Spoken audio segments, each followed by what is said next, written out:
അഞ്ചാതെ തൃച്ചക്രം കൊണ്ട്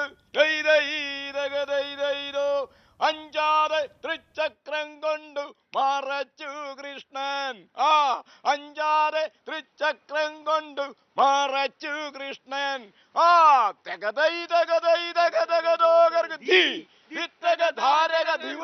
ഇങ്ങനെയാണ് വഞ്ചിപ്പാട്ട്, കുട്ടനാടൻ ശൈലി. തീർച്ചയായും ഈ ഒരു ആവേശത്തിൽ തന്നെയാണ് പോലും പാടുന്ന ഒരു സാഹചര്യത്തിലേക്ക് വരുന്നത്. അങ്ങനെയാണ് വള്ളംകളിയുടെ ആവേശം. വഞ്ചിപ്പാട്ടും അതുപോലെ തന്നെ വള്ളംകളി കമന്ററിയും കരക്കാരുടെ ആവേശവും ഒരുമിച്ച് ചേരുന്നതാണ് വള്ളംകളിയുടെ ആവേശം എന്ന് പറയുന്നത്. തുഴച്ചിൽക്കാരുടെ തുഴച്ചിൽ കൂടിയാകുമ്പോൾ ആവേശം അണപൊട്ടും എന്നുള്ളത് നമുക്ക് തീർച്ചയാണ്. എന്ത് തന്നെയായാലും സാർ, ഇപ്പോൾ വള്ളംകളി ഒരു പ്രൊഫഷണലിലേക്ക് മാറിയിരിക്കുന്നു, പ്രൊഫഷണൽ രീതിയിലേക്ക് മാറിയിരിക്കുന്നു. പക്ഷെ അത് കരക്കാരുടെ ഒരു ആവേശത്തെ കെടുത്തുന്ന രീതിയിലേക്ക് പോയിട്ടുണ്ടോ? ആവേശം മുറ്റി ഇപ്പൊ വലിയ പണച്ചെലവുള്ള ഒരു പ്രൊഫഷണൽ ഐറ്റമായിട്ട് ഇത് മാറുന്നത് വള്ളംകളിയുടെ പാരമ്പര്യത്തെയും ചരിത്രത്തെയും അതിൻ്റെ ആവേശത്തെയും ബാധിക്കും. കാരണം ഇത് പണം ഉണ്ടെങ്കിലേ ഇപ്പം കാര്യം നടക്കുകയുള്ളൂ എന്ന രീതിയിലാണ് വരുന്നത്. പണ്ട് അങ്ങനെയല്ല, കരക്കാരുടേതാണ്, അവൻ്റെ വള്ളത്തേൽ അവൻ തന്നെയാണ് തുഴയുന്നത്. അപ്പം കരക്കാർ തമ്മിലുള്ള ഒരു ആവേശം വരുമ്പോഴത്തേന് സ്പിരിറ്റ് കൂടും. തന്നെ ഇത്രയും ചിലവൊന്നും ഇല്ല. ഇതൊക്കെ ഞങ്ങളൊക്കെ വള്ളം കളിക്കുമ്പോൾ വളരെ ഉച്ചഭക്ഷണം പോലും ഇല്ല. ഞങ്ങൾ വന്ന് തുടങ്ങി കാരണവന്മാർ ഒരു അവൽപ്പൊതിയും 2 പഴമൊക്കെ തന്നു ഞങ്ങളങ്ങ് തിരിഞ്ഞ് പോയിക്കൊണ്ടിരുന്നു. ഇന്നിപ്പോൾ അതാണോ? ഇന്നിപ്പോൾ 1 ലക്ഷം രൂപ വരെ ഒരൊറ്റ സീസണിൽ ഉണ്ടാക്കുന്ന തുഴച്ചിക്കാർ വരെയുണ്ട്. അപ്പോൾ ക്ലബ്ബുകളെ വരെ റാഞ്ചുന്നു, യുവാക്കളെ വരെ റാഞ്ചുന്നു. അപ്പോൾ ഇതൊരു വല്ലാത്ത രീതിയിലോട്ടാണ് പോകുന്നത്. ഇത്രയും വന്നു കഴിഞ്ഞാൽ ഈ ചിലവ് താങ്ങാനൊക്കത്തില്ല. ഇപ്പോൾ ഒരു വള്ളം ഒരു 15 ദിവസത്തെ ട്രയലും കഴിഞ്ഞ് ശരിയായ രീതിയിൽ മത്സരിക്കാമെന്നാൽ ഒരു 25 ലക്ഷം രൂപയെങ്കിലും ആകും. ഇപ്പോൾ തുഴയ്ക്ക് വില കൂടുതൽ, പങ്കായത്തിന് വില കൂടുതൽ, തുഴച്ചിക്കാർക്ക് 10ഉം 500ഉം 500. അവൻ കക്കാവായിരുന്നു മറ്റവരുള്ള രംഗത്ത് വരുന്നു. അവർ കക്ക വരുന്നു, മണൽ വരുന്നു, അവരുടെ കൂലി വേലക്കൂലി കൊടുക്കണ്ടേ? വരുമ്പോൾ പ്രശ്നമാണ്. പക്ഷെ കുട്ടനാട്ടുകാർ എന്തായാലും അവരുടെ കൊക്കിന് ഒതുങ്ങുന്നത് കൊത്താന്ന് പറയുന്ന പഴഞ്ചൊല്ല് പോലെ അവർ ചെയ്യുന്നുണ്ട്. എങ്കിലും പണക്കൊഴുപ്പ് ഇച്ചിരി പ്രശ്നമായിട്ട് വന്നിട്ടുണ്ട്.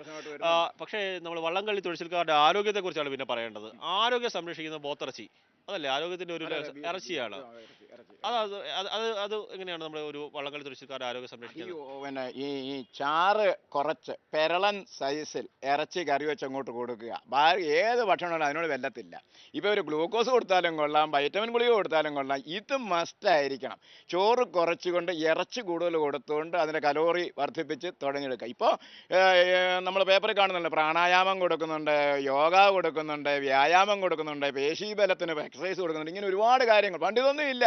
വന്നു വള്ളം ഇറക്കി തുടങ്ങി അങ്ങ് പോയി. ഇന്നിപ്പോൾ അതല്ല, ശരിക്കും തയ്യാറെടുത്ത് മുന്നോട്ട് വന്ന് എല്ലാ വിധത്തിലും തുഴച്ചിക്കാരെ ശരിക്കും സംരക്ഷണമാണ് ഓരോ ക്ലബ്ബുകാരും വള്ളംകളി പങ്കെടുക്കുന്നത്. അപ്പോൾ അതിന് ചിലവ് കൂടും. അതുപോലെ നമുക്ക് ചുണ്ടൻവള്ളങ്ങളുടെ മാത്രമല്ല, ചെറുവള്ളങ്ങളുടെ കളിവള്ളങ്ങളുടെ മത്സരവും കാണികളെ ഏറെ ആവേശഭരിതരാക്കുന്നതാണ്. അത് ചെറുവള്ളങ്ങളുടെ ഒരു വെപ്പ്, ഇർലൻ, ഓടി എല്ലാ സാധനങ്ങളും ഉണ്ട്. ചെറിയ ചെറിയ വള്ളങ്ങളുണ്ട്. അതിൻ്റെ ഒരു ചരിത്രം എന്താണ് സാർ? ചുണ്ടൻ വള്ളം എന്ന് പറയുന്ന ഈ രാജവാഹനത്തിന്, ഈ പടക്കപ്പലിന് വള്ളം വെപ്പും ഒക്കെ. വെപ്പ് വള്ളം എന്ന് പറഞ്ഞാൽ വെയ്പ്പ് വള്ളമെന്നാണ്. അതായത് ഈ ചുണ്ടൻ വള്ളത്തിൽ തുഴയുന്നവർക്ക് കലവറ വള്ളമായിരുന്നു. അങ്ങനെയാണ് അതിന് വേഗത വള്ളത്തെ പുറകെ ഇങ്ങനെ അനുധാവനം ചെയ്തുകൊണ്ട് പോയിക്കൊണ്ടിരിക്കും. അപ്പം അവർക്കുള്ള ആ അനുസാരികളുമായി പോയ വള്ളമായി മത്സരം. ഓടിവള്ളം എന്ന് പറയുന്നത് പണ്ട് ഈ വള്ളക്കാരും ഒക്കെ ഉപയോഗിച്ചിരുന്ന വള്ളം. കാരണം അന്നത്തെ കാലത്ത് ഏറ്റവും വേഗത കൂടിയ വള്ളം ഓടിയ. പണ്ട് 64 പേരെ ചുണ്ടനെ കയറത്തുള്ളൂ. സ്പീഡ് കുറവായിരുന്നു, വെപ്പിന് സ്പീഡ് കുറവ്. പക്ഷെ ഓടി നല്ല മിന്നൽ പോലെ അങ്ങ്. അതുകൊണ്ടാണ് ഇതിനെ ഇരുട്ടുകുത്തി എന്ന് പേര്, ഇരുട്ടിനെ ഭേദിച്ചുകൊണ്ട് പോകുന്നത്. അപ്പോൾ അങ്ങനെയുള്ള ഈ ഓടി പിന്നീട് ഈ ജലരാജാക്കന്മാരുടെ കൂട്ടത്തിൽ ഏറ്റവും മുൻപന്തി വന്ന് ചെറുവള്ളങ്ങളിൽ ഏറ്റവും പ്രധാനപ്പെട്ട വേഗതയുള്ള വള്ളമായിട്ട് ഓടിവള്ളം വന്നു. അപ്പം കായൽ കൊള്ളക്കാരും വേഗതയേറിയ വാഹനത്തിന് വേണ്ടിയിട്ട് ഉപയോഗിച്ചിരുന്നവരുമായ ഈ ഓടിവള്ളം ഇന്നിപ്പം മത്സരരംഗത്തെ ഓടി വേണം. അത് തന്നെ എയും ബിയും ഗ്രേഡുമായിട്ട് വന്ന് മത്സരിക്കുന്നു. ചുരുളനെന്ന് പറയാൻ തറവാട്ട് വള്ളമാണ്, നാട്ടുകാരുടെ വള്ളമാണ്. അത് വലിയ കാർന്നവന്മാരൊക്കെ വലിയ ആഠ്യത്തുള്ള കുടുംബങ്ങൾ വളവരെയൊക്കെ ഉള്ള വെച്ച് വള്ളത്തിൽ ഇങ്ങനെ ഊന്നി തുഴഞ്ഞ് കാർന്നവന്മാർ കസേരയിലിരുന്ന് വീട്ടുകാരത്തികളൊക്കെ കുടുംബക്കാരൊക്കെ വളവരയ്ക്കകത്തിരുന്ന് പോകുന്നത് ഒരു വലിയ കാലത്താണ്. ഇന്ന് നമ്മൾ 10-25 ലക്ഷം രൂപയുടെ കാർ ഒരു വീട്ടിൽ കിടക്കുന്ന പോലെയായിരുന്നു പണ്ട് ചുരുളം വള്ളം. അപ്പോൾ ആ ചുരുളം വള്ളവും ഈ ജലവാഹനങ്ങളുടെയൊക്കെ എണ്ണം കുറഞ്ഞ് ഇവിടെ ഇപ്പോൾ റോഡ് ഗതാഗതങ്ങളൊക്കെ ആയിക്കഴിഞ്ഞപ്പോഴത്തേക്കും ചുരുളം വള്ളവും മത്സര രംഗത്തേക്ക് വന്നു. അപ്പോൾ ആദ്യത്തെ അവൻ്റെ വള്ളം, അവൻ്റെ ഷേപ്പ് ചുരുളം വള്ളം. അതേലാണ് അവൻ പാടത്ത് പോയിരുന്നത്, അതേലാണ് അവനെ പറമ്പിൽ പോയിരുന്നത്, അല്ലെങ്കിൽ അകലെയുള്ള തുരുത്തുകളിലേക്ക് പോയിരുന്നത്. ഇങ്ങനെയുള്ള പല കാര്യങ്ങൾ. അപ്പോൾ ആ ചുരുളം വള്ളവും മനുഷ്യൻ്റെ ജീവിതവുമായിട്ട് ബന്ധപ്പെട്ട് അതും ഇപ്പം വിനോദോപാധിയായിട്ട് മാറി. അപ്പോൾ അവൻ്റെ കായികോപാധി, അവൻ്റെ അധ്വാനോപാധി, അവൻ്റെ ജീവനോപാധി വിനോദോപാധിയായിട്ട് മാറുന്നു കളിവള്ളങ്ങളുടെ ചരിത്രം.